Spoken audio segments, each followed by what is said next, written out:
Oh, hello Fox River Watershed families. Jenny here. This starts our first series of informational videos and ideas to share about things that we can do during our shelter in place, activities that we can do outside involving learning about wildlife and plants and animals that call the Fox River Watershed our home.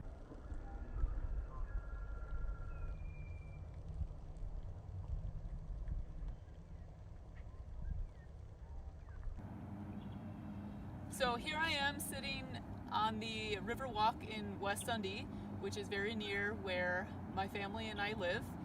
And the reason that I wanted to start with a video about waterfowl is because so many families are using the river walk now and observing and doing a lot of feeding of waterfowl, ducks in particular.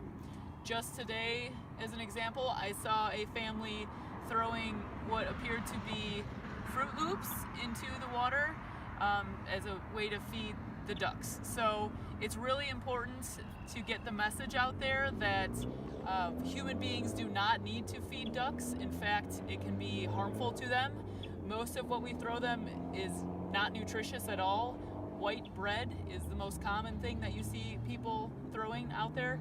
White bread is not healthy for us. It's certainly not healthy for ducks either. Ducks eat both plants and animals, so you'll see them, even just observing them, you'll see them foraging as they would naturally, which is more fun, I think, anyways.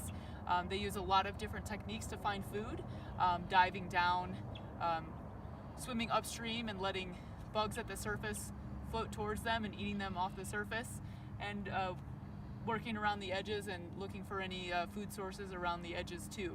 So when people feed ducks, they form large clusters, large groups, and can exhibit aggressive behavior, which is also not healthy for them.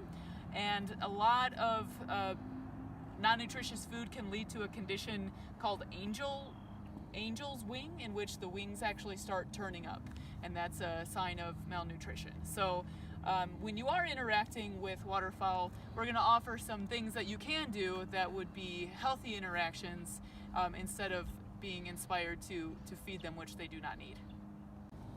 So of course, a great way to interact with waterfowl is to use binoculars. Around here there are ducks, of course, we talked about ducks, but there are also a lot of other birds that you will see flying through here. The bald eagle flies through here pretty regularly. We've seen great blue herons, we've seen cormorants, and other species of ducks. We'll share some photos of the wildlife waterfowl that you can expect here, and that can be an activity that you do at home, is try to identify birds that you are seeing out here and making a checklist, and then you can share that back with us on our Facebook page. But really importantly, especially this time of year, the snow's all gone and there's a lot of litter that's left behind. So a great interaction between people and ducks and other waterfowl is to clear their habitat of litter. So here you can see plastic drink caps. And the potential for animals to get tangled up and stuff like this is very large, and that can be very dangerous for them. You've all heard the story probably about six-pack rings, clipping them to prevent wildlife from getting entangled.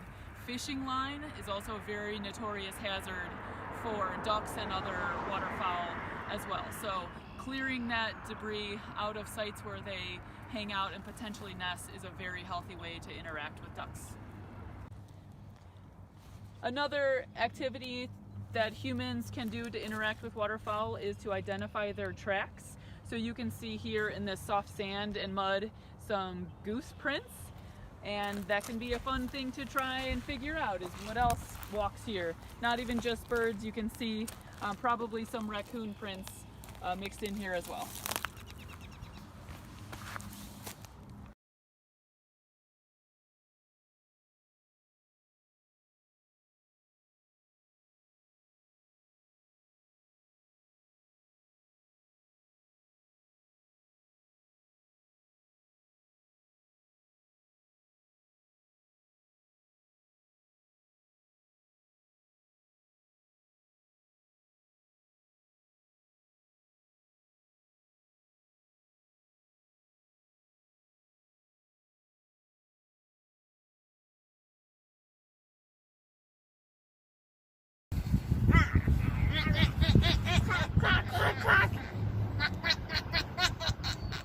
So, an alternative activity is practicing your duck calling. As you can see, my kids are getting pretty good at it.